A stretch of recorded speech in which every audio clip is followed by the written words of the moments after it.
Pengertian seni grafis merupakan seni dua dimensi yang bisa diciptakan atau dibuat melalui teknik cetak.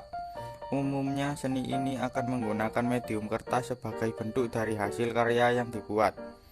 Secara etimologi, grafis berasal dari bahasa Yunani yaitu graphein yang berarti menulis atau menggambar. Sedangkan dalam bahasa Inggris, grafis berasal dari kata graph atau graphic yang memiliki arti membuat tulisan. Lukisan yang dibuat dengan cara ditoreh atau digores. Sejarah. Ada beberapa opini yang mengatakan mengenai sejarah seni grafis. Adapun diantaranya adalah sebagai berikut. 1.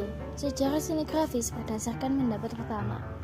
Penemuan seni cetak grafis tertua di area timur dunia atau lebih tepatnya di negeri Tiongkok. Kedua, sejarah seni grafis berdasarkan pendapat kedua yaitu adalah tentang kemunculan seni grafis sudah ada sejak zaman purba. Hal ini ditunjukkan adanya penemuan cap-cap tangan di area dalam gua prasejarah, termasuk di daerah Sulawesi. Perkembangan seni grafis mulai muncul di negara Indonesia adalah sekitar tahun 1950-an. Selanjutnya, seiring perkembangannya, teknik cetak grafis sudah mulai banyak digunakan pada seni terapan untuk membuat suatu poster-poster perjuangan. Di Indonesia sendiri memiliki tokoh-tokoh penting dalam perkembangan seni ini.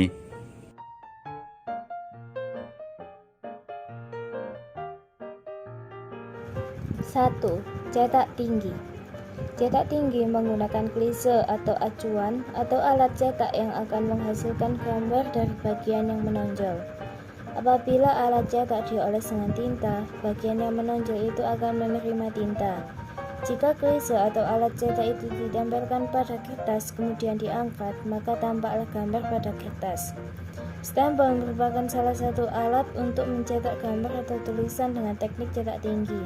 Cetak tinggi di sini dengan memanfaatkan bentuk atau permukaan yang paling tinggi, dapat kita lihat adanya gambar atau tulisan yang timbul yang nantinya akan menghasilkan suatu gambar atau tulisan pada benda yang diberi warna.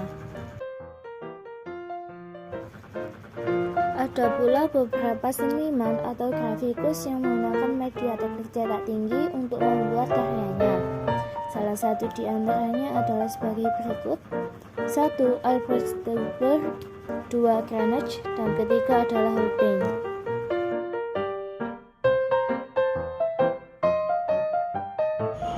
Dua, cetak dalam. Intaglio atau cetak dalam adalah teknik cetak dengan prinsip penggoresan gambar ke atas permukaan.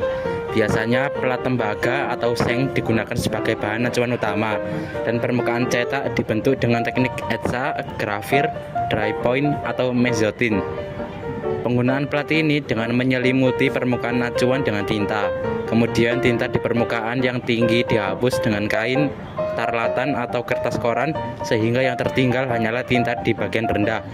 Kertas cetak kemudian diletakkan ke atas plat intaglio sehingga tinta berpindah. Contoh cetak dalam adalah gambar pada uang kertas karena bagian dalam plat menyerap tinta yang nantinya akan membekas pada kertas. Ada pula beberapa seniman atau grafikus yang menggunakan media teknik cetak dalam untuk membuat karyanya. Salah satu di antaranya adalah sebagai berikut: Rembrandt dan Albert Dürer. Ketiga ada cetak datar. Cetak datar adalah teknik cetak yang menggunakan basis datar dengan prinsip saling menolak dan menerima antara tinta dan air. Cetak datar adalah memperbanyak hasil cetakan dengan media permukaan yang datar. Teknik ini ditemukan pada abad ke-16 di Eropa. Basis cetak ini menggunakan baru cadas atau limestone, biasa disebut dengan litografi. Selain batu, sekarang dapat juga menggunakan lempengan logam atau seng untuk memperingati proses kerja. Cetak datar atau planografi di mana matriks permukaannya tetap hanya mendapat perlakuan khusus pada bagian tertentu untuk menciptakan image atau gambar. Teknik ini meliputi litografi, monotype, dan teknik digital, salah satunya cetak offset. Contoh dari teknik cetak datar adalah diantaranya sebagai berikut: 1 majalah, 2 buku, 3 koran. Ada pula beberapa seniman atau grafikus yang menggunakan media teknik cetak datar untuk membuat karyanya. Salah satu di antaranya adalah John Miro, Edward Munch, Pierre Bonnat. 4. Cetak saring. Sablon atau cetak saring adalah salah satu teknik proses cetak yang menggunakan layar atau screen dengan kerapatan tertentu dan umumnya berbahan dasar nilon atau sutra, atau yang juga disebut silkscreen. Layar ini kemudian diberi pola yang berasal dari negatif desain yang dibuat sebelumnya di kertas ABS atau kalkir. Kain ini direntangkan dengan kuat agar menghasilkan layar dan hasil cetakan yang datar. Setelah diberi fotoresis dan disinari, maka harus disiram agar pola terlihat, lalu akan membentuk bagian-bagian yang bisa dilalui tinta dan tidak. Contoh dari teknik cetak saring dan sebagai berikut. 1. Poster, 2. spanduk. Ada pula seniman atau grafikus yang menggunakan media teknik cetak saring untuk membuat karyanya. Salah satu di antaranya adalah Andy Warhol. Penemuan mesin cetak adalah peristiwa penting pendorong kemunculan zaman Renaissance. Pasalnya, penemuan mesin cetak memungkinkan informasi lebih cepat menyebar di seluruh Eropa. Kehadiran mesin cetak melambangkan bahwa pengetahuan tidak lagi menjadi milik eksklusif suatu elit tertentu. Hal ini dibuktikan dengan peningkatan literasi pada masyarakat Eropa, yang akhirnya menantang kekuatan orang-orang kaya, bangsawan, dan gereja. Peristiwa bersejarah itu tidak dapat dilepas dari Johannes Gutenberg. Penemu mesin cetak berawal dari ide kreatif Johannes Gutenberg menemukan mesin cetak pada tahun 1450. Namun, penemuan bersejarah itu terwujud setelah proses panjang. Gutenberg mulai bereksperimen dengan pencetakan pada 1438. Ketika ia masih tinggal di Strasbourg, Prancis, ia berpikir bahwa cetakan dari balok yang ditekan ke lembaran kertas cetak memang lebih baik daripada sekedar menyalin manuskrip. Akan tetapi, cara itu memakan waktu yang sangat lama karena balok kayu tersebut harus dikerjakan dengan hati-hati.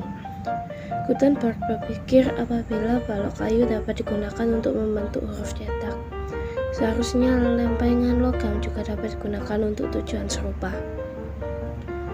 Dari situlah Gutenberg mulai menjadi orang pertama yang membuat cetakan dari campuran timbal, timah, dan antimon untuk menghasilkan cetakan yang lebih tahan lama.